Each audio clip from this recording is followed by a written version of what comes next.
Hola, muy buenas tardes. Les damos la bienvenida a los alumnos, docentes y familias del Colegio Sarah Eccleston.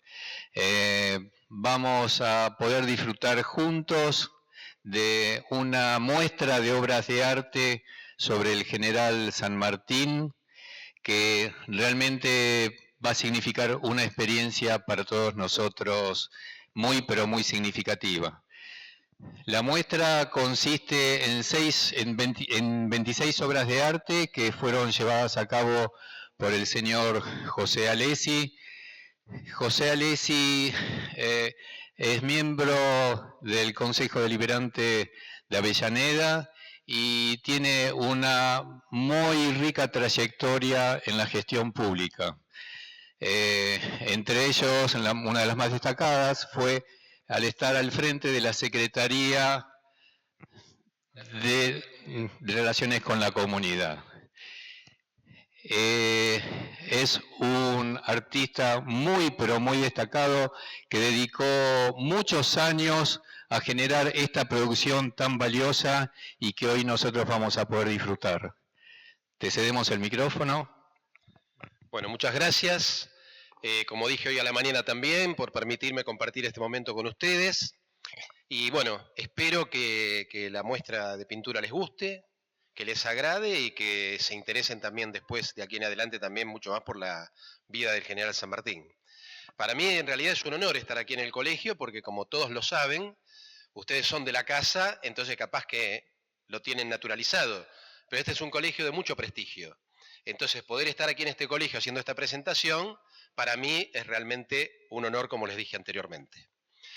Bueno, vamos a pasar entonces a ver la muestra y el que tenga que preguntarme algo me dice y vamos respondiendo dentro de lo posible. Yo voy a intentar no profundizar en fechas, porque es una muestra pictórica, pero sí vamos a intentar hacer un pasaje desde el nacimiento de San Martín hasta el retorno de sus restos en 1880.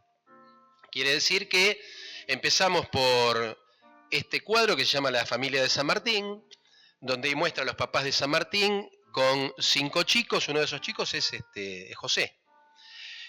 Para que ustedes sepan, eran 5 hermanos.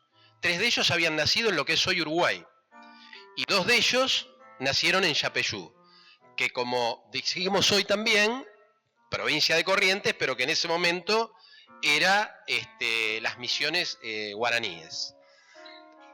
¿Me querías preguntar algo? Sí. San Martín nace en Yapeyú, nace en este lugar,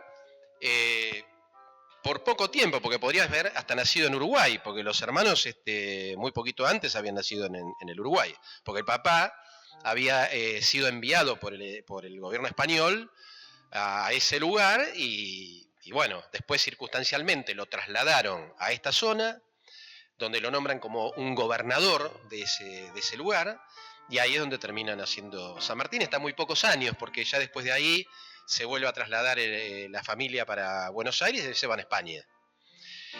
Acá lo que ven en esta mesa son cosas para contextualizar el momento que ahí se vivía. Estas son cosas a las que jugaba San Martín, que tal vez hasta muchos de ustedes tuvieron en algún momento acceso a eso. Acá hay una pelota de trapo, y algunos me dicen, ¿cómo una pelota? Pero ya se jugaba el fútbol en aquellos años. No, se jugaban de otra manera, no existían los deportes tal cual los conocemos hoy. Pero sí se jugaba pasándose la pelota, tirándose tipo matador, ese tipo de juegos. Después tenemos un yo-yo, tenemos un valero, tenemos bolitas realizadas en barro. Con esto jugaban a la bolita, porque no estaba la bolita de vidrio como fue después en la actualidad. ¿Por qué está esto acá? Porque es una forma de que ustedes comprendan de que San Martín era un chico más, como lo pudieron haber sido cualquiera de ustedes cuando tuvieron esa edad. Sí. ¿Tenía hermana San Martín? Sí, tenía una hermana con la cual él después siguió manteniendo un vínculo por correspondencia, porque los hermanos se fueron a Europa, y después tenía uno de los hermanos con el que él estaba medio enojado, porque también era militar, y cuando San Martín viene a pelear por la independencia, varias veces le insiste al hermano ese para que venga con él acá a pelear, y ese hermano decide quedarse en España. Pero sí, tenía una hermana. Bueno, pasando este cuadro, se llama El cadete de Murcia, Murcia es un lugar de España donde San Martín ingresa como cadete en el ejército. Esa es una imagen de San Martín en el lugar. Y como dije también hoy, que eso es importante destacarlo, piensen, 11 años tenía. Era más chico de lo que muchos de los que están acá. No solo eso, a los 13 años ya había ido a pelear a África, que no iba cualquiera, eran cadetes que decidían por voluntad ir a esos lugares. Él decidió por voluntad ir a combatir ahí. Y a los 15 años ya tenía manejo de tropa. Es decir, no solamente él era un guerrero, sino que a la vez tenía conducción de una parte del ejército con 15 años de edad. Muchos de ustedes son mayores de lo que era él en ese momento. Imagínense ustedes con esa responsabilidad. Es terrible. Acá tenemos una imagen de Napoleón Bonaparte. Sí. Bueno, en realidad, cuando Napoleón Bonaparte era ya Napoleón Bonaparte, que era una figura, prácticamente había dominado Europa, San Martín todavía era un oficial de bajo rango, era muy joven y sin demasiada categoría, pero sí tuvo la oportunidad San Martín de pelear contra Napoleón en la batalla de Bailén, por la cual obtiene una medalla. Y en esa oportunidad, cuando San Martín pelea en Bailén, gana la batalla esa y obviamente le da una trascendencia muy importante. Yo hoy contaba también que muchos dicen que en ese momento cruzó miradas con Napoleón, que eso no está demostrado. Lo que sí está demostrado de que compartieron en algún momento el campo de batalla siendo adversarios. Miren, ¿no?, las cosas que pasan en la vida. Ustedes recordarán a William Carvereford, que fue el general que invadió Buenos Aires en 1806 con las invasiones inglesas. Bueno, William Carvereford, en ese momento Inglaterra estaba de aliado con España contra Francia y fue jefe de San Martín en esas batallas. Miren ustedes, ¿no?, lo que es la casualidad. Pero bueno, con respecto a Napoleón, San Martín tenía una gran admiración desde el punto de vista estratégico, porque Napoleón era un genio estratégico. Los que vieron películas de él habrán visto la forma que este hombre se conducía, y en eso lo admiraba, pero no lo admiraba en lo político, porque no compartía su actitud dictatorial, de dura, de invadir otros pueblos. Eso no lo compartía San Martín. San Martín creía mucho en la cuestión democrática, porque podemos analizar un poco cuáles eran las formas de gobierno que más le agradaban a San Martín, pero todo eso era desde el punto de vista personal, porque él después, cuando promovía en algún país alguna situación de libertad, él lo que hacía era decir, solo tienen que ser reconocidos aquellos gobiernos que son elegidos por la voluntad del pueblo. Y eso es lo que nosotros tenemos que respetar. Sí. Por ejemplo, Napoleón era uno de los reyes que no compartía el poder. Napoleón no era rey. Napoleón originariamente enfrenta la monarquía, pero después se transforma en un hombre que él quería, se nombra emperador. Hay una situación muy clásica que cuando le van a poner la corona a Napoleón, Napoleón le agarra la corona así de las manos y se la pone él, como diciendo, acá en la tierra, el único que me pone la corona soy yo, no hay nadie más poderoso que yo. San Martín era todo lo contrario a eso. San Martín no tenía esas actitudes, al contrario, era un hombre de una gran sencillez, era un hombre muy humilde. Y mucha sabiduría, exactamente, sí.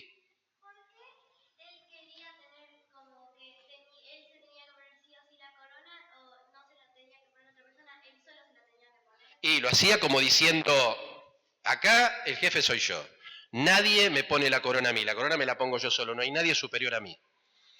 Y vuelvo a reiterar, era una actitud totalmente distinta a la que podía tener San Martín. Era lo contrario, totalmente lo contrario. Por eso hay que dividir. San Martín lo admiraba en lo estratégico, o sea, en lo que era la parte militar, pero no en la parte política. Y ahí también lo que hay que decir, que Napoleón tenía una gran influencia en toda la dirigencia de aquella época. Imagínense que hasta el día de hoy todavía hablamos de Napoleón. En esa época influía mucho en en el comentario de sus contemporáneos. Bueno, si venimos para acá, acá llegamos ya a la parte en la que San Martín es capitán del ejército español. Acá fíjense que tiene uniforme de capitán del ejército español, que no debe haber otra pintura, no debe haber, si buscan y encuentran me avisan, pero no debe haber otra pintura donde San Martín esté con el uniforme español. Y tiene un mandil masónico, todos recuerdan la logia Lautaro, una logia muy famosa, y acá lo que vemos es un bastón con simbología masónica, que está grabado en hueso la imagen de San Martín, y dice H 3 puntos y 3 puntos, que eso significa hermano Inaco en la terminología masónica. ¿Y por qué Inaco? Porque era el nombre que él había elegido para utilizar en esa logia. Digamos, la logia no le decían José, le decían Inaco. Y después acá tenemos para ver, ahora les voy a dar la palabra si me pueden preguntar, acá lo que podemos ver son distintos personajes que tuvieron que ver en la vida de San Martín, para bien o para mal. Ahí lo tenemos a Alvear, lo tenemos a William Scarbereford, que lo comentamos anteriormente, a Juan Martín de Pueyrredón, que era masón igual que San Martín y lo asistió bastante en la campaña libertadora, y Rivadavia, que era un archienemigo de San Martín. Después hay una medalla también de plata que le dio el ejército, el gobierno de Bélgica. En el caso de Alvear, miren esto ustedes, qué cosa, ¿no?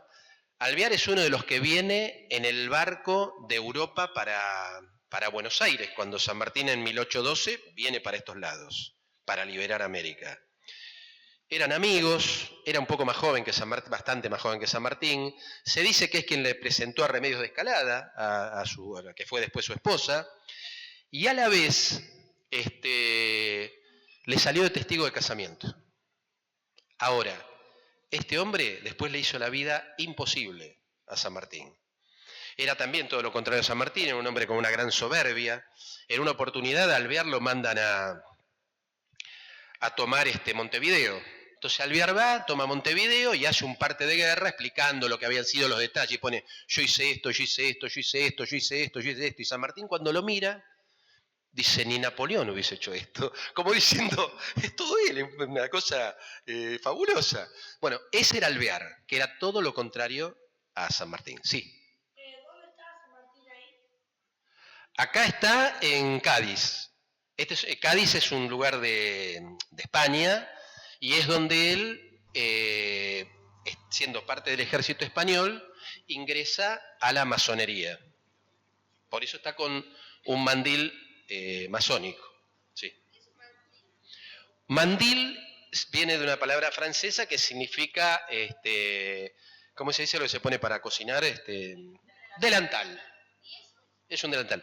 Esto es un triángulo con el ojo que todo lo ve, que es un símbolo masónico con la firma de San Martín, y dice H 3 puntos Inaco, que significa hermano Inaco. Es otra cosa, pero sí, pero es otra cosa, no son lo mismo.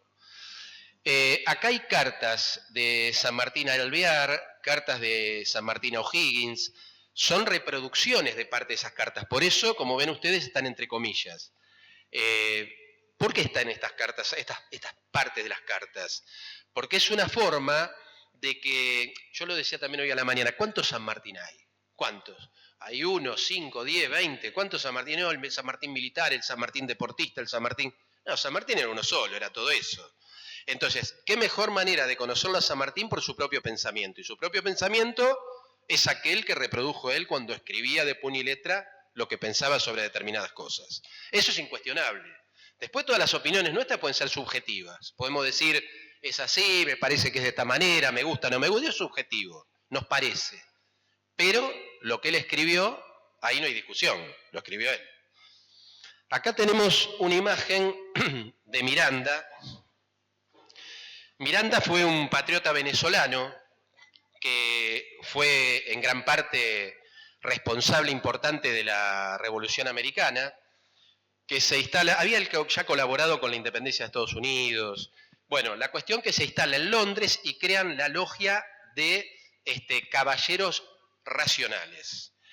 Esa logia masónica integra, entre otros, a O'Higgins, a San Martín, a Bolívar, digamos, a todos aquellos a los cuales después les dan el poderío para que vayan a generar la libertad en América. Entonces le dicen a Bolívar, ¿vos de dónde sos? De Venezuela. ¿A dónde lo mandamos? A Venezuela. O'Higgins, ¿vos de dónde sos? De Chile. ¿A dónde lo mandaron? A Chile. San Martín, ¿de dónde era? De acá, del Río de la Plata. ¿A dónde lo mandaron? Al Río de la Plata. Y Alvear lo mismo. Los mandan para acá, a cada uno a sus lugares, para que desde ahí desarrollen la revolución de la independencia. Acá lo que tenemos es cuando ya vienen ese grupo de militares en un barco, es una fragata que se llama George Canning. Esa fragata viene de Londres, donde embarcó San Martín, hay un montón de nombres de las calles, Lucena, no, en esa no vino Mariano Moreno, pero hay un montón de calles que hoy llevan sus nombres que vinieron embarcados en esta. Es una fragata de pasajeros, es como si ustedes vinieran de Uruguay para acá en el buquebús. Bueno, lo mismo ellos vinieron en ese barco que era de pasajeros. ¿Alguien me quería preguntar recién? Sí. Acá la fragata viene desde Londres, ahí es donde se embarcan. Vienen para Buenos Aires. Ahora ustedes se preguntarán, ¿por qué razón vienen en bote si estaban en la fragata? Vienen en bote porque el calado del Río de la Plata era muy bajito, entonces se encallaban los barcos. Entonces, ¿qué hacía la fragata? Se quedaba aguas adentro, la gente era transportada después en botes hasta la costa. Hoy hay un sistema de dragado mucho más importante que hace que ustedes, por ejemplo, con el buquebús puedan ir a Uruguay. Pero vieron que también va por un determinado sector, no puede ir por cualquier lado porque si no se encalla. Bueno, acá llegamos a la parte de la batalla de San Lorenzo. Acá está Cabral, que Cabral era un soldado afrodescendiente y era soldado, no era sargento. Lo que pasa es que lo ascienden a sargento porque muere justamente en la batalla salvándole la vida a San Martín, y todo ese hecho verdaderamente ocurrió, eso de que muero contento, hemos batido al enemigo, todo eso ocurrió, porque figura en el parte de guerra, es parte de la historia, y todos sabemos que la historia es aquello que tenga elementos comprobables, no solo opiniones, y eso figura en un parte de guerra, tanto Cabral como otros soldados que murieron en ese momento figuran ahí en ese parte. Y miren, acá hay un detalle, vamos a poner ahí bien la flecha, acá hay un detalle para que ustedes puedan ver. Esto es un gorro, sí. El gorro se llamaba gorro bicornio. Bicornio porque tenía dos cornio cuernos, tenía dos cuernos. Yo les pregunto, ¿cómo lo usaba Napoleón este gorro? Así. ¿Y San Martín cómo lo usaba? Así. Eso lo hacían para diferenciarse los patriotas de los realistas. Entonces ustedes van a ver que Bolívar, San Martín, O'Higgins, todos ellos usaban el gorro de esta manera. No me lo pongo porque si no me van a confundir con San Martín. Pero Napoleón, ¿cómo lo usaba, por ejemplo? Así. Los españoles, ¿cómo lo usaban? Así. Bueno. Y este gorro tenía una particularidad, que eran de cuero y tela, que lo encolaban, y lo encolaban para darle, para impermeabilizarlo, para que si llovía o las inclemencias del tiempo, el rocío y eso, no los pasara. Y acá tenemos, perdón, Uy. Esto no es una réplica, esto es una maqueta. Maqueta es cuando uno busca más o menos mostrar algo que parecido, pero ¿por qué es una maqueta? Porque no podía traer un arma, porque es peligroso. Entonces, lo que se trae es una maqueta para que ustedes puedan comprender esto. Esto está hecho a la medida de lo que era el verdadero sable de San Martín. Era un sable persa que San Martín había comprado en Londres, en un lugar donde se compran chucherías, cosas baratas. ¿Viste cómo ir al todo por 2 pesos? Un lugar así. Bueno, San Martín lo consigue, era una hoja de Damasco, una hoja espectacular, del mejor acero que había en el mundo actualmente, tiene un filo inigualable, puede cortar una hoja haciendo así, corta una hoja. tenía una curvatura que era ideal para caballería, lo único que le faltaba era el grip, las cachas, como ustedes lo quieran llamar a esta parte, la empuñadura, eso le faltaba, estaba roto, porque cuenta la historia que ya cuando San Martín lo compró, esa hoja de sable debería tener alrededor de 100 años. Así que imagínense ustedes lo que era eso, era una joya. Era una joya, pero que estaba ahí tirada, no le daban uso.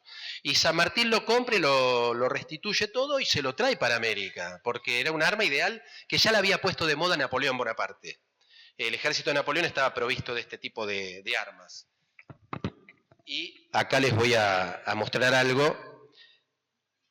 Si este sable en lugar de ser curvo así fuese recto, y yo vengo a caballo, y le pego a uno, puedo llegar a engancharme sobre esa persona y caerme yo. Entonces, para caballería era ideal porque tenía este tipo de curvatura y cuando tocaba a algún adversario, ¿esto qué hacía? Hacía este movimiento, lo dejaba pasar y evitaba que uno se cayera del caballo. ¿Se entiende? Y este sable también muestra la humildad y la sencillez de San Martín. Miren ustedes esto, lo sencillo que era. En aquellos años, cualquier oficial de alto rango, sea quien sea, Belgrano, Güemes, Bolívar, quien sea, los sables tenían detalles en oro, tenían detalles en plata, el sable de San Martín no tiene ningún detalle de esas características, era de bronce. Entonces era un hombre que tenía absoluto desprecio por ese tipo de cosas. Incluso hasta surcía su propio uniforme, digamos, era muy, muy sencillo y me parece que es un dato, como dije anteriormente, siempre para destacar. Porque siempre en él prevalecía eso, ¿no? La sencillez, la humildad. Bueno, esto muestra la batalla de San Lorenzo, que es la única batalla que se produce en territorio de lo que hoy sería territorio nacional, territorio argentino. Después las demás batallas, San Martín las libra fuera del territorio nacional. Sí. Una pregunta. ¿Los soldados usaban qué tipo de armas usaban? ¿Se escuchó? Dice, los soldados, ¿qué tipo de armas usaban? Porque no sé si usaban las mismas. Porque en la imagen se ven como lanzas. Usaban lanzas, usaban chuzas. La chuza, por ejemplo, la lanza tenía una punta trabajada de hierro, ¿sí? La chuza era una simple caña a la cual, con restos de hierro que habían quedado, que podía ser de un baúl desarmado, se la cortaba y se le ponía como punta, y eso se llamaba chuza, que era como una lanza, pero más rústica. Después usaban pistolones, usaban fusiles, que el fusil tenía una bayoneta, que es como una espada en la punta del fusil. Sí, señor. Sí, señor. Cuando se hacía la lucha cuerpo a cuerpo. O sea, antes no era como ahora que tiran todo continuado. En aquel momento vos tirabas, tenías que parar para cargar de vuelta. Se llamaban armas de avancarga. Llevaba tiempo. Entonces, ¿qué hacían? Tiraban primero y después con eso avanzaban con la bayoneta. Sí. ¿Usaban cañones también? Sí, también tenían cañones, que muchos eran de construcción aquí en nuestro territorio, eran fundidos el hierro acá en nuestro territorio y se fabricaban específicamente para la función que ese cañón iba a ser utilizado. No era lo mismo un cañón que se utilizaba para tirar y destruir algo, a otro cañón, que era un cañón chiquitito, que lástima que no la traje, esa la próxima habría que traerla, que lleva una bala que es más o menos de este tamaño, y se llamaba cañón rompehuesos. Ese cañón, que era muy chiquitito, se usaba para tirar al ras del piso, entonces al enemigo que hacía, le quebraba las piernas, y ese enemigo caía y ya después vos avanzabas. Y lo más probable era que ese enemigo después no viviera, porque con la misma rotura de los huesos que le producía alguna fractura expuesta, moría hasta de la infección. Entonces había distintos tipos de cañones. Bueno, acá lo que vemos es la fragata York Canning, es una maqueta también que yo ya les había comentado. Este es un pequeño busto de San Martín que me lo regalaron y me va a acompañar a mí siempre en todas las campañas que hagamos con el tema de la muestra. Digo campaña como decía San Martín, ¿viste? Y acá tenemos un ajedrez de campaña. ¿Quién juega al ajedrez acá? ¿Quién sabe jugar? Mirá, un montón. Bueno, San Martín jugaba al ajedrez como ustedes. Y acá hay una pintura, perdón, acá hay una pintura que lo muestra a San Martín jugando al ajedrez, que era un jugador, como hoy decir, un jugador de primera de ajedrez. ¿Sí? Bueno, acá lo que me está diciendo es que parece sorprendente que siendo militar, aparte tuviera la virtud de jugar al ajedrez. Y yo lo que les decía también hoy a la mañana a muchos de las personas que nos acompañaron. Miren ustedes, ¿no? El ser humano desde la época de las cavernas, yo decía, era arquitecto porque hacía su propia casa, cocinero porque cocinaba la comida, era modisto porque hacía su ropa, qué sé yo, era alfarero porque hacía las vasijas. Era normal. Sin embargo, con los años eso se fue perdiendo. Entonces, hoy si yo digo que soy abogado, vos me decís, pero entonces vos podés hablar de leyes nada más. Es como que te cierra, viste, te limitan en eso. Pero es docente, bueno, entonces habla de educación nada más. Es como que no puede hacer otra cosa porque es docente. No es así. Todos podemos hacer de todo.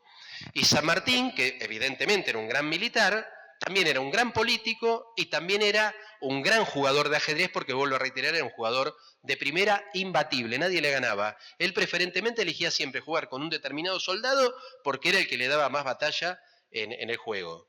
Sí. A veces el ajedrez también te sirve para hacer alguna estrategia para la batalla. Perfectamente dicho.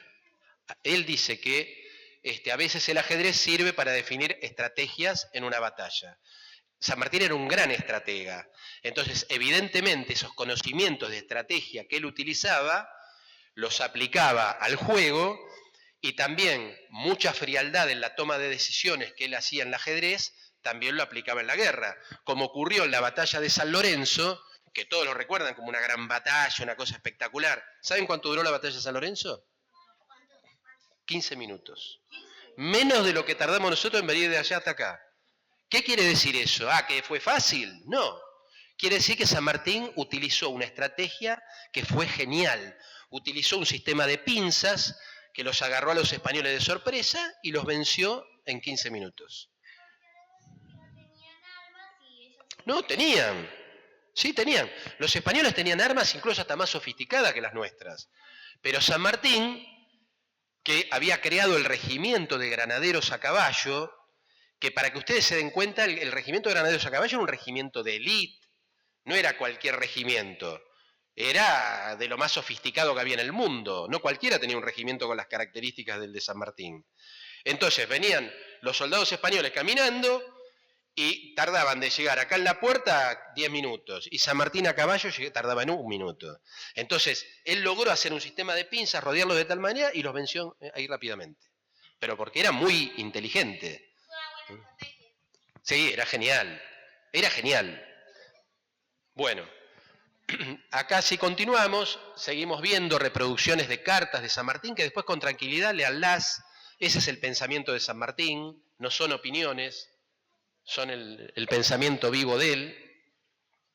Porque en realidad las personas no mueren, pueden desaparecer físicamente, pero siguen estando en sus cosas, en el recuerdo que nosotros sostenemos de él. Ustedes hablan de San Martín y lo deben sentir hasta como un abuelo, un tío, porque lo tienen vigente de toda la vida, de haberlo tenido incorporado. Y bueno, así debe ser. Más tratándose de San Martín, que era un hombre muy humano. Les voy a contar algo que me lo reservé para contárselo a ustedes y no se los conté hoy a la mañana. Así que se los voy a contar ahora. Miren lo humano que era San Martín, que en una oportunidad le encomienda una misión a un soldado. Dice, bueno, mire, soldado, usted tiene que hacer esto, y era un capitán, no era un soldado, era un capitán. Le dice, y usted con esto después le tiene que pagar la semana a los soldados. Este capitán, irresponsable, se gasta el dinero y lo va a ver. Y le dice, lo va a ver a la casa de San Martín. Le dice, San Martín, quiero hablar con usted. Pero no quiero hablar con el general San Martín. Quiero hablar con el hombre, con San Martín, con el humano. San Martín dice, bueno, a ver, hable, dígame. Dice, mire, la verdad tuve este problema, me gasté el dinero, pero yo estoy dispuesto a devolverlo. San Martín le dice, ¿cómo lo va a devolver? Y lo voy a devolver de esta manera. Yo todas las semanas le voy a traer 20 onzas y le voy a ir pagando y yo me comprometo a que voy a rendirle cuenta de esto, pa. Bueno, San Martín lo perdona, pero le dice, menos mal que vino y me lo contó a mí, que soy José. Si se lo hubiese dicho al general San Martín, hoy lo estaría fusilando. Pero eso muestra también la humanidad de San Martín, que no era un militar duro, un tipo que no entendía razones, que, en eso era muy, muy abierto. Bueno, acá vemos distintos personajes como Belgrano, Güemes o Artigas, que fueron muy útiles para que San Martín pudiera lograr la independencia americana. Acá hay un mapa que si ustedes después lo ven con tranquilidad, van a notar lo que eran las Provincias Unidas del Río de la Plata, que era lo que sería la Argentina hoy, pero era solamente este pedacito, lo que era la Liga de los Pueblos Libres, que era lo que conducía Artigas, que todo esto es casi grande igual que el resto, y recordemos que tanto Güemes como Belgrano, en la parte norte le ponían freno a los españoles. E incluso Artigas de este lado, del lado de la banda oriental, lo que hoy sería Uruguay, le ponía freno constantemente al avance de los portugueses y al avance de los españoles. Tenía que luchar contra los dos. San Martín no hubiese podido lograr todo lo que logró si esta gente no hubiese existido, porque se le hubiesen metido los españoles por todos lados. Entonces, no hay que dejar de valorarlos y darles un reconocimiento en lo que representaron para que esta gesta haya podido ocurrir. Me parece también que es importante destacar en esta etapa que en algún momento Buenos Aires, que no lo quería San Martín, Buenos Aires tenía una mirada, el gobierno de Buenos Aires tenía una mirada muy centralista, no de acá de la provincia, estamos hablando de la ciudad. Tenía una mirada muy centralista y estaba enfrentado con los federales, porque ellos eran unitarios. Entonces lo mandan a San Martín a que vaya a reprimir a José Gervasio de Artigas, actual prócer uruguayo. San Martín se niega, dice, no, yo no voy a hacer eso, porque yo no voy a derramar sangre de hermanos, eso no lo voy a hacer, y yo voy a seguir firme en mi lucha contra los españoles. Y no va, y por eso después Rivadavia lo acusa de ladrón, de que se robó el ejército de los Andes, que era un corrupto, de todo eso lo acusaron a San Martín, la verdad, mucho no le importó, él siguió adelante con su proyecto y finalmente, obviamente, no se equivocó porque lo logró. Acá, en este cofre, hay una imagen de dos títeres. Uno lo representa San Martín, están hechos en hojas de palmera, y otro lo representa Artigas, donde hay una obra de teatros de títeres para chicos en edad de jardín, y que es un diálogo imaginario entre Artigas y San Martín, porque en realidad entre ellos no se conocieron personalmente. Entonces es un diálogo imaginario, pero que está basado en escritos de ellos, en sus pensamientos. ¿Cómo podría haber sido un diálogo entre ellos? Si seguimos para este lado, acá lo que vamos a notar, hay 3 libros que son parte de lo que era la biblioteca que tenía el general San Martín. San Martín, aparte de ser un buen jugador de ajedrez, que jugaba con el valero, aparte de que acá hay también una imagen de 2 pistolones que practicaba tiro al blanco, practicaba porque le gustaba, leía muchos libros. Contaban algunos libros a sus soldados también. Dígalo. Que San Martín leía muchos libros y cuando fue a los Andes, San Martín leía sus libros a sus hombres. Es exactamente así. Es lo que él dice.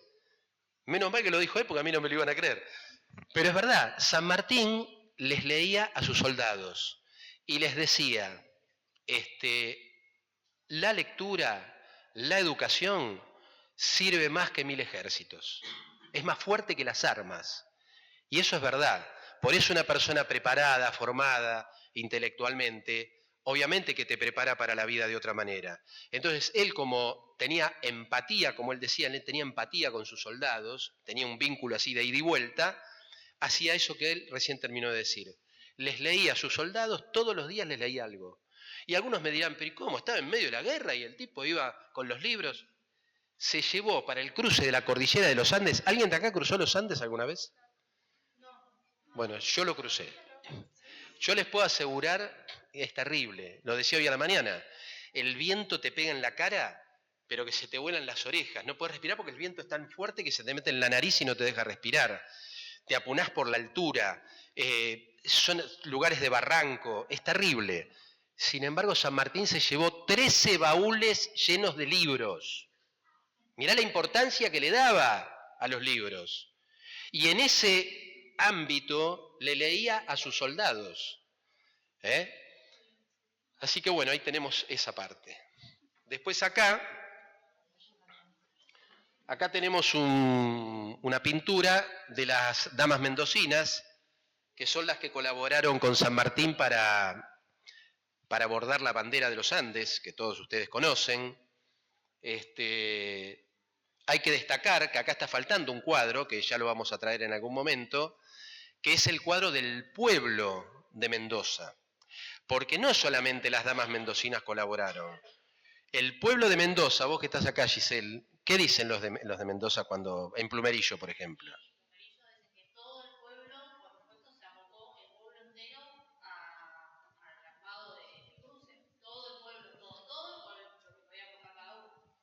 Claro. Entonces no es que solamente fue un grupo, fue toda la sociedad acompañándolo a San Martín. Acá lo que tenemos es una foto una pintura de San Martín con un poncho. Sí, querías preguntar.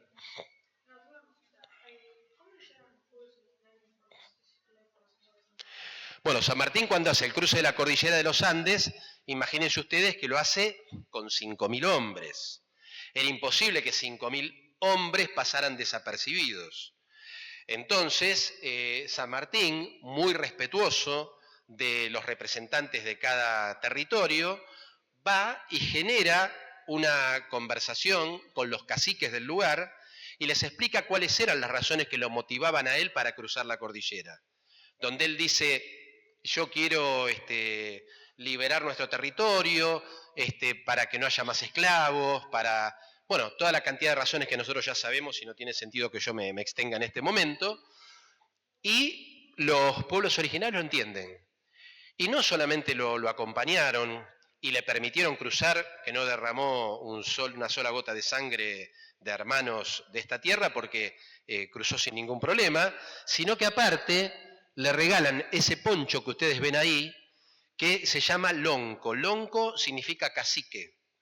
Ese poncho tiene connotaciones religiosas, políticas, de poder. Digamos, quien porta ese poncho conduce. Quien porta ese poncho conduce. O sea, no hay discusión. Entonces, el haberle regalado ese poncho a San Martín, ¿qué significaba? Que lo reconocían como el líder, como el que conducía. Muy bien. Acá pasamos a lo que sería el cruce ya de los Andes en sí. Ahí aparece un San Martín distinto al que estamos acostumbrados a ver porque lo pinté arriba de un burro. Pero lo cierto, y sí, pues lo cierto es que nosotros creemos, viste, que cruzó con el caballo blanco. Esa imagen del caballo blanco viene porque hay una imagen muy famosa de un cuadro de Napoleón Bonaparte, que está en un caballo blanco, viste, parado así, ese corcel hermoso. Entonces tomaron ese caballo para hacer también lo de San Martín. Nada, que no existe eso. En realidad, en los Andes no se podía cruzar con un caballo de esas características. Si acá hay alguien que conoce de caballos, sabe que, por ejemplo, no sé, un pura sangre puede ser bueno para correr, pero no es bueno porque tiene la patita muy finita para andar entre la piedra porque se le quiebran las patas. ¿Sí? O un caballo que tira carros, no está preparado para la carrera, está preparado para hacer, se llama de pecho, que es para empujar un carro. Entonces no todos los animales estaban preparados para eso. Entonces, los animales que estaban preparados para esto eran las mulas y los burros. Entonces, San Martín cruzó los Andes en burro y en mula. Y hoy comentaba, a la mañana también, para que ustedes se ubiquen en lo fuerte, lo duro que es estar en la cordillera de los Andes, ojalá algún día puedan ir. que habían ideado un sistema de poleas. ¿Viste? Yo decía, si acá hay alguien que sabe algo de física, sabe lo que es una polea.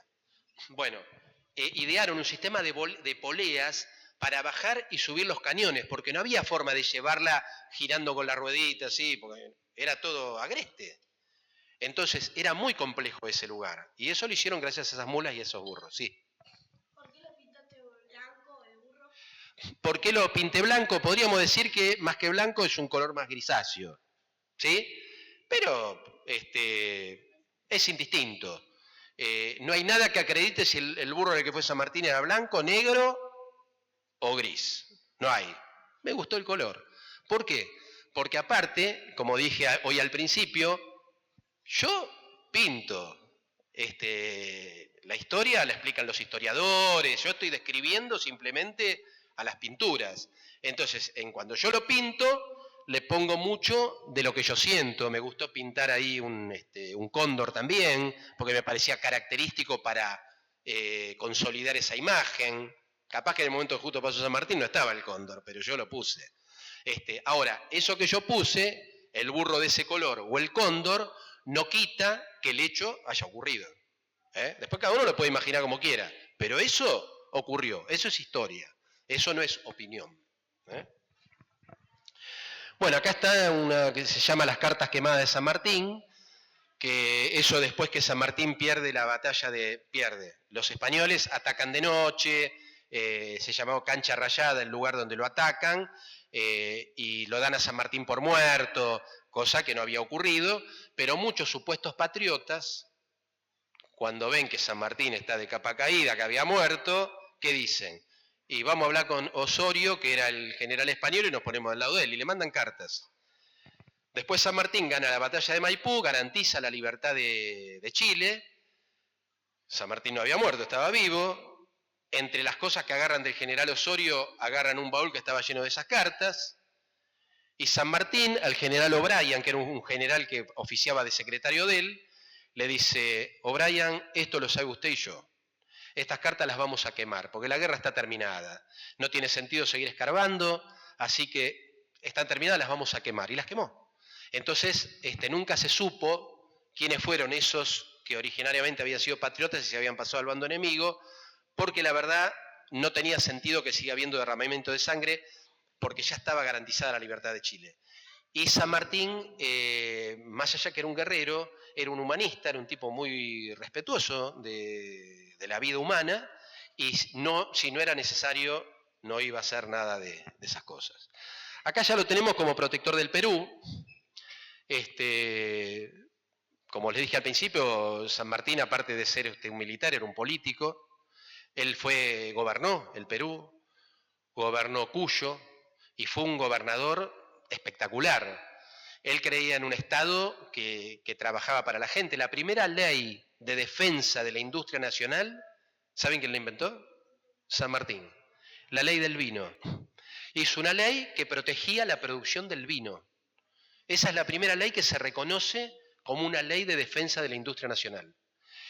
Y desde ahí hizo un montón de políticas, como por ejemplo la creación de la Biblioteca Nacional del Perú, que ¿saben con qué la creó? Con esos libros que yo les dije, esos 13 baúles de libros que había trasladado, los donó para poder crear la primera biblioteca pública de la República del Perú. Miren el valor que le daba, porque sus libros los amaba. Y leía de todo, leía como los libros que están ahí, como hasta libros de cocina leía, leía de todo. Bueno, acá en los escritos estos van a encontrar algunas de las obras de gobierno que hizo San Martín como político. Y acá ya es cuando se encuentra con Simón Bolívar. Simón Bolívar era el otro gran libertador de América. Libertó Ecuador, Colombia, Perú también en su momento, Venezuela, San Martín, Argentina, Chile, Perú. Eran dos grosos, con personalidades totalmente diferentes. Bolívar era un hombre más soberbio, más creído. San Martín era todo lo contrario. Yo diría que hasta en el uniforme lo notamos, la diferencia. ¿eh? Bolívar en ese momento manejaba muchísimo poder, venía de estar triunfador. San Martín, si bien venía de ser ganador, ya Buenos Aires no le bajaba más recursos. San Martín necesitaba 4.000 hombres más para poder garantizar la consolidación de la independencia del Perú.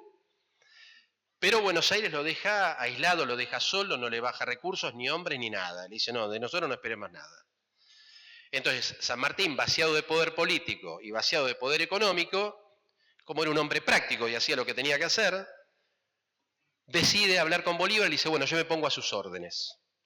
Sea usted el que conduce el final de la independencia. Y Bolívar, por distintas razones que cada uno analizará, algunos dicen que Bolívar, como era así muy soberbio, quería la gloria para él solo, y que por eso se niega que San Martín esté bajo sus órdenes para ser él solo el que entraba triunfante. Le dice, no, San Martín, yo no puedo conducir al general San Martín. Así que no, eso no lo voy a aceptar.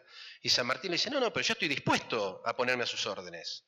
Y ahí aparece aquel cuadro que se llama No hay lugar para dos soles, que le dice Bolívar eso. Le dice, no hay lugar para dos soles, como diciendo, los dos tenemos demasiado brillo como para estar juntos, tiene que haber uno solo. El otro día, yo lo comentaba a la mañana, ¿viste? De la Asociación Sanmartiniana, me criticaron este cuadro. Me dice, escúchame, José, dice, Bolívar era mucho más bajo que San Martín y vos lo estás haciendo prácticamente igual de alto. Eso es cierto, Bolívar medía alrededor de 1,60 m. Y San Martín medía alrededor de 1,70 m, un poquito más, que para la época era un hombre alto, porque en esa época eran más bajos las personas. Entonces, acá es cierto, ven, uno parece que más o menos la misma medida. Entonces yo le dije a lo de la Asociación Sanmartiniana, le dije, no, lo que pasa que yo acá a Bolívar lo hice como se autopercibía. Como era tan soberbio que se creía más grandote, lo hice tan grandote como San Martín. Pero en realidad es cierto, no era de esa altura. Bueno, acá lo importante es que Bolívar también fue un grande. Sin Bolívar no se hubiese podido independizar América. Fue también un gran estratega, no de la calidad de San Martín desde el punto de vista estratégico, pero sí en los logros que obtuvo fue muy importante. Tenía una relación distinta con sus tropas, no era la misma relación que San Martín tenía con las suyas, pero lo cierto es que en ese momento San Martín decide retirarse del territorio, dejarle parte de su ejército de granaderos a Bolívar para que él culmine la obra de la independencia. Y así fue, eso se logró. Ahora, después con los años y reflexionando, se dieron cuenta que si Bolívar hubiese hecho lo que San Martín le decía en ese momento, de haberle aportado los hombres, se podría haber hecho en menos tiempo y con menos derramamiento de sangre. Pero bueno, lo cierto es que finalmente se hizo y eso se logró. Y después acá hay una imagen de San Martín vestido de civil. ¿Por qué? Porque independientemente de todo, San Martín era un revolucionario. San Martín cuando se va de estas tierras y se vuelve para Europa, porque acá en Buenos Aires lo despreciaban. Es más, si ustedes miran, después ahí en algunas cartas, Rivadavia lo mandó a matar en su momento. Cuando está muy enferma la mujer de San Martín, Remedios de Escalada, San Martín quiere venir a verla y le avisan que lo van a matar, que lo iban a agarrar a mitad de camino y lo mataban. Entonces, ¿qué hace San Martín? Tiene que retraer su pase hasta el que al final, bueno, puede hacerlo, pero ya cuando llega, Remedios se había muerto.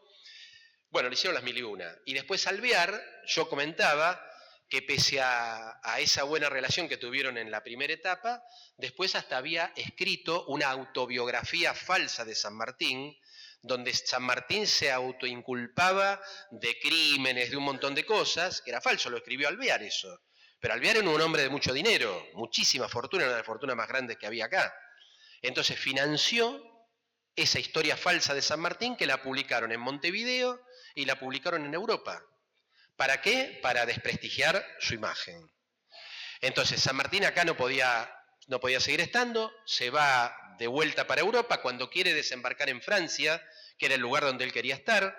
En ese momento gobernaban los primos de Fernando VII, que era el rey de España. Entonces no le permiten a San Martín desembarcar en Francia por considerarlo un subversivo latinoamericano. Dicen, no, acá no baja. San Martín, ¿qué hace? De ahí se va para Bélgica, sí.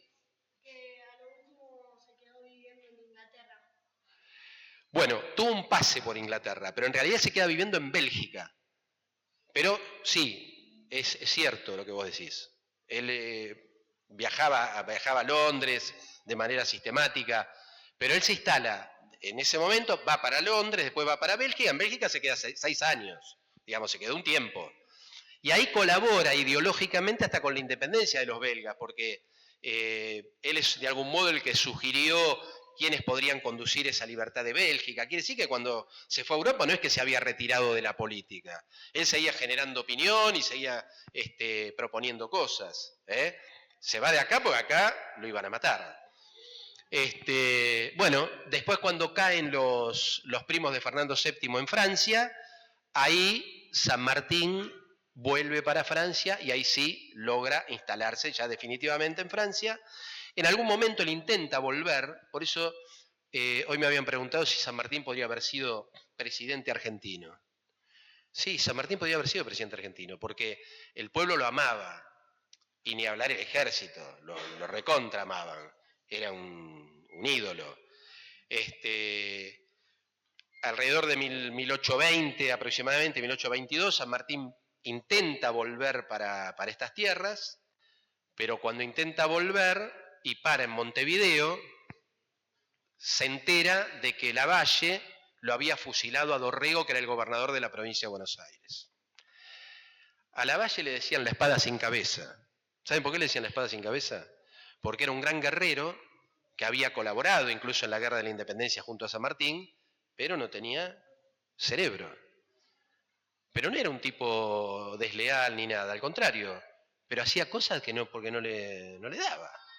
¿Viste? Entonces, bueno, le decían la espada sin cabeza. Lavalle lo fusila a Dorrego y San Martín dice, no, yo en estas condiciones no vuelvo a Buenos Aires porque, ¿viste? No se puede así. Empezaba de vuelta la guerra civil, porque con la muerte de Dorrego empieza de vuelta la guerra civil. Entonces San Martín decide desde Montevideo volverse para Europa. Bueno, acá hay una imagen de Rosas, que como ustedes ven, acá también hay otra imagen de la vuelta de Obligado. Esa historia más o menos ustedes la conocen. San Martín le lega su sable a Juan Manuel de Rosas por, como lo dice la carta que le envía, por considerar de que resistió a la opresión extranjera. Ustedes recuerdan que los franceses e ingleses querían venir a meter sus productos sin pagar nada, haciendo lo que querían, sin pedir permiso de nada. Ante esa resistencia, San Martín lo toma como un valor y le deja su sable. Que ese sable después Manuelita Rosas, que era la hija de Juan Manuel, cuando Rosas ya muere por intermedio de su esposo, ese sable de San Martín lo donan al Museo Histórico Nacional, que está actualmente en Lezama, en el Parque Lezama. Ahí en el museo ustedes pueden ir y está el sable original del general San Martín. Bueno, acá está el vapor Vilariño, que es el vapor en el que vinieron los restos de San Martín. ¿Cuándo murió San Martín? 1850. Ustedes dirán, el padre de la patria murió en 1850. ¿Cuánto pudieron haber tardado en traer los restos de San Martín de 1850 acá? 3 días. Es San Martín. No, lo trajeron en 1880. O sea, tardaron 30 años en traer los restos del padre de la patria. A tal punto de que durante todos esos años buscaron apagar la imagen de San Martín, que San Martín no existiera. Podíamos nombrar las batallas ganadas, pero no que era San Martín el que las conducía. ¿Por qué? Porque había gente del poder que lo odiaba. Entonces, este barco, cuando trae los restos después de 30 años, primero, por pedido de los uruguayos, para en Montevideo ese barco, es victoriado por el pueblo que sale a los balcones a tirarle flores. Miren ustedes, en otro país. Y después recién de ahí sigue para Buenos Aires. Que como el barco no podía entrar por el calado, hay un lanchón que era de Sarmiento, y Sarmiento ofrece ese lanchón donde lo pone en el féretro y de ahí lo terminan trayendo a Buenos Aires. Siempre me gusta contar una anécdota que hoy la dije también a la mañana. ¿Alguien de acá conoce Colonia, Uruguay? Colonia, Uruguay. ¿Conoces? ¿Viste la avenida Flores, que es la principal de Colonia? Bueno, cuando vos vas por la avenida Flores, si seguís derecho te encontrás con el río. Antes de llegar al río hay un busto de San Martín. Bueno, había unos chicos uruguayos tirándole unas bolitas de barro al busto de San Martín. Entonces yo les digo, chicos, ¿ustedes saben quién es lo que están haciendo? Y ya, miraron así, San Martín. No sabían quiénes eran. ¿Quién era? Entonces le digo, bueno, San Martín para nosotros es como para ustedes Artigas. Los pibes me pidieron perdón. Limpiaron el coso, el busto, no lo tocaron más. Miren cómo valorizaron lo fuerte que era esa imagen. Yo quiero destacar, porque no lo hice hasta ahora, que San Martín era un hombre de carne y hueso. San Martín no era Batman, no era Rocky Balboa, el boxeador, no era Robin Hood, viste que vos decís, Robin Hood, ¿viste? No existieron esos personajes. ¿Viste? Rocky Balboa, a todos les gusta ir ahí a Estados Unidos, subir la escalerita, ¿viste? Como Rocky Balboa. Es una película eso no es verdad, es ficción. Lo de San Martín es verdad. Entonces, ¿por qué quiero destacar esto? Porque San Martín puede ser cualquiera de nosotros. San Martín tenía 2 brazos, 2 piernas, un cerebro que lo usaba. Una vez me dijeron a mí, hay lecturas que embotan a los cerebros, pero no por la calidad de lectura, sino por la calidad del cerebro. No hay ninguna lectura que haga mal. Ahora, si el cerebro no te funciona, hace macanas. Entonces, lo importante es eso, destacar. Que San Martín era un hombre de carne y hueso, que hizo lo que hizo porque se lo propuso, y como hoy también comentaba, que me faltó decirlo a la mañana, todo esto que San Martín hizo, incluso el cruce de la cordillera y todo, fue tratándose de un hombre que tenía reuma, que tenía asma. Imagínense ustedes con asma cruzar esa cordillera. Y lo hizo. Entonces, ¿quién de nosotros no lo puede llegar a hacer? Todos nosotros podemos hacerlo si nos proponemos. Por eso creo que hay que tenerlo como un ejemplo a seguir, sus valores, su conducta. Bueno, y acá llegamos ya donde está San Martín de viejito con su hija. ¿Qué está tomando? No tomaba mate San Martín. Ay, los maté con eso. Sí, ¿viste? San Martín tenía muchas costumbres andaluzas, porque él de chiquito estuvo muy poco acá. Cuando se fue 3 años, quiere decir que no tomaba mate. Y cuando llegó a España, los padres eran españoles, quiere decir que no tomaba mate. En España menos. Y cuando tenía ese acento andaluz, ¿viste? No tomaba mate. Entonces, ¿qué hacía él? Para empatizar con sus soldados, porque a él le importaba siempre mucho eso, la relación con el otro, Lo que hacía era ponerle café al mate. Y tomaba de esa manera. Entonces, lo pinté a propósito ahí, para que genere esto. ¿Viste? Mirá, no toma. Sí. Acaba de surgir una duda, ya sabemos que San Martín se fue a Europa, pero cuando fue a Europa ya era más viejo. ¿Continuó participando en política? Sí, me pregunta si San Martín, si bien cuando se fue a Europa ya era más viejo, si continuó participando en política. En realidad, San Martín muere poco tiempo después de esto, que ya tenía 72 años, pero ahí no tenía ni 40. Era un tipo todavía joven. Estaba intelectualmente sólido. Era una celebridad en Europa. No era como nosotros a veces creemos, viste, que pobrecito San Martín cuando fue no lo conocía nadie. Él le gustaba mucho la ópera. Y tenía un amigo que tenía un teatro. Entonces le dice, José, era uno de los pocos que lo trataba por el nombre. Y le dice, José, mirá, va a cantar Caruso, que era un cantante de ópera de la época, no sé cómo decir ahora, a ver, ¿qué cantante podemos decir de ahora? Bueno, Taylor Swift. Mirá, dice, va a cantar Taylor Swift. Eso era Caruso. Entonces, San Martín le dice, uy, a mí me gustaría ir para conocerlo. Entonces el amigo le dice, no, el que te quiere conocer es él a vos. O sea, Taylor Swift lo quería conocer a San Martín. ¿Entendés? O sea, eso para que ustedes se ubiquen lo que era una celebridad. Todo el mundo lo reconocía, lo quería saludar, que le cuente sus historias, viajar para allá y preguntarle. ¿viste? Así que no, San Martín estaba muy, muy sólido mentalmente. Y bueno, ya después de eso, bueno, muere San Martín, ya ahí vimos que se lo trasladan el cuerpo en el vapor Vilariño, y acá están los 7 granaderos de San Martín. ¿Cómo los ven ustedes esos granaderos? ¿Qué tan viejos? Por unos 70. Más. 180. Bueno, tienen más de 80. Y claro, porque si habían participado en la lucha por la independencia junto a San Martín en 1812, y estamos hablando de 1850, calcular los años que podrían haber tenido en ese momento hasta llegar acá, no tenían menos de 80 años. ¿Está claro? Bueno, esto es una leyenda que les voy a contar. No es que sea así, pero es buena y vamos a tomarla como propia. Vamos a tomarla como que es así. Dicen que cuando llegan los restos de San Martín a Buenos Aires, aparecen 7 viejitos. Esos 7 viejitos se ponen un uniforme todo así andrajoso, de granaderos, y le hacen la guardia a San Martín. Lo acompañan hasta la catedral, que los restos de San Martín están instalados en las afueras de la catedral.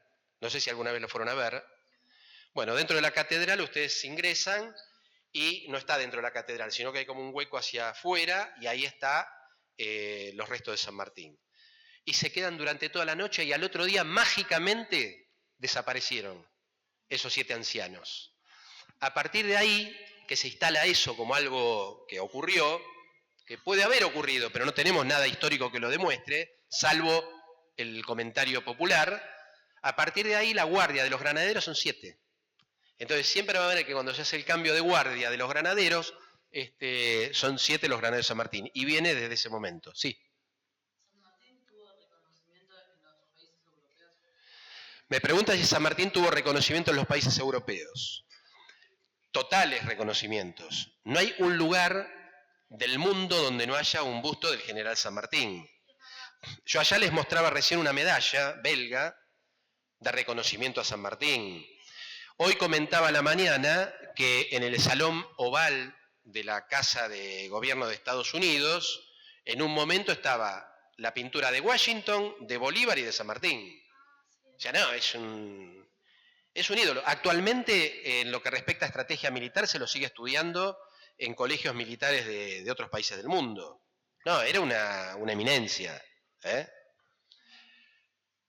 Bueno, y acá ven, esto está hecho como para colgar llaves, no tiene demasiado valor, pero lo que sí tiene valor son esas fechas. 1826, 1903. ¿Qué tiene que ver 1903 con San Martín? Se preguntarán ustedes. Desde 1826 a 1903 son muchos años. ¿Saben qué pasó durante ese tiempo? Se disolvió el ejército, el regimiento de granaderos a caballo. Se prohibió. No existió más.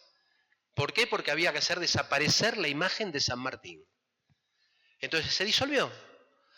A tal punto de que cuando hubo que volver a recrearlo, que recién eso se logra en 1903, se forma nuevamente el regimiento, ya no era el uniforme tal cual había sido original, o tuvo algunas modificaciones,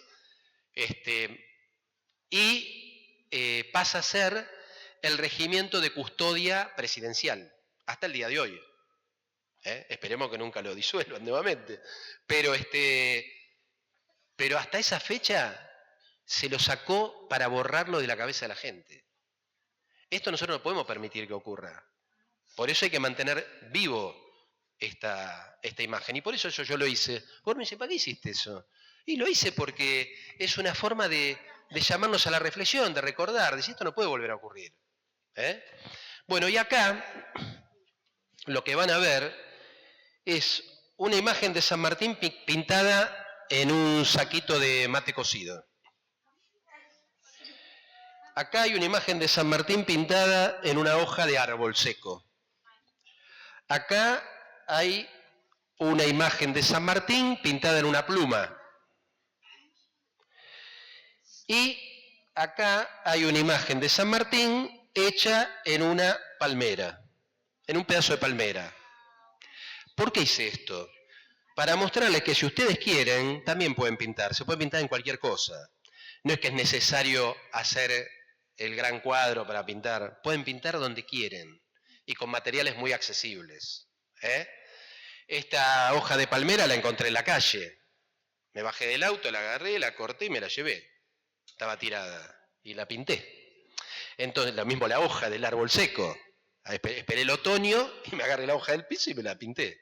Entonces, esto quiere decir que cualquiera de ustedes puede pintar. Así que yo para terminar, primero les quiero decir algo que era una frase de San Martín. Y que seguramente los directivos aquí del colegio y las autoridades en general del colegio piensan eso de ustedes. San Martín decía, de lo que mis granaderos son capaces, yo lo sé, solo yo lo sé. Habrá quien los iguale, pero quien los supere, no. Es muy fuerte. Dígame la verdad. Mirá qué frase. Mirá la fe que le tenía él a su gente. Bueno, que es la misma fe que nosotros le deberíamos tener a San Martín. Así que bueno, gracias por haberme permitido estar acá y espero que les haya gustado.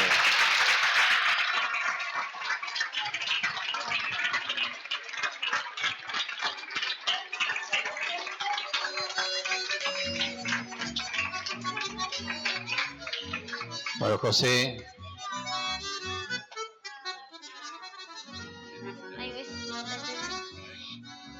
Que entonces Taylor Swift quiso saludar a conocer a San Martín. Y a José Alessi también. Bueno, José, muchísimas gracias por permitirnos explorar y aprender tan profundamente a través de tus maravillosas obras de arte. Especialmente desde la perspectiva que le diste con todo el contenido que más allá de los valores estratégicos militares de San Martín, revalorar sus valores humanos, su humildad, algo que, bueno, no tenemos acceso por otros medios también quizás a informarnos tan profundamente de esto. Muchísimas gracias. Esto va a ser para nosotros una huella imborrable. No tengas duda. Sea mi voz faro de luz para alumbrar a Yapeyú, que esta canción sobre las aguas de cristal suena clarín para cantar a San Martín.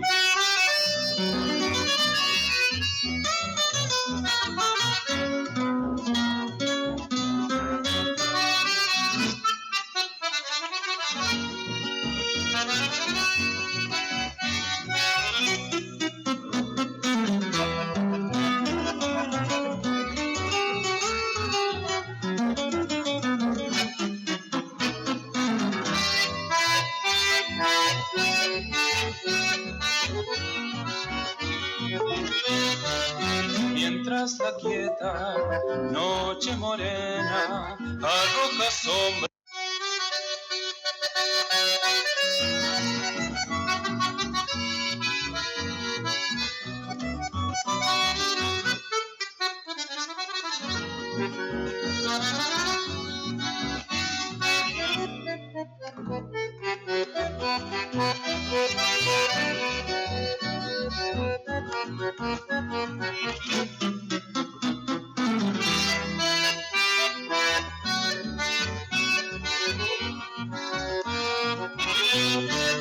Sobre las tibias y cristalinas aguas del viejo río Uruguay, voy con la balsa de mi guitarra rumbo a la dulce tierra del gran capitán, y mi canción quiere encontrar el corazón del naranjal. Tenga mi voz tierna nostalgia regional para llegar hasta el paisaje vegetal.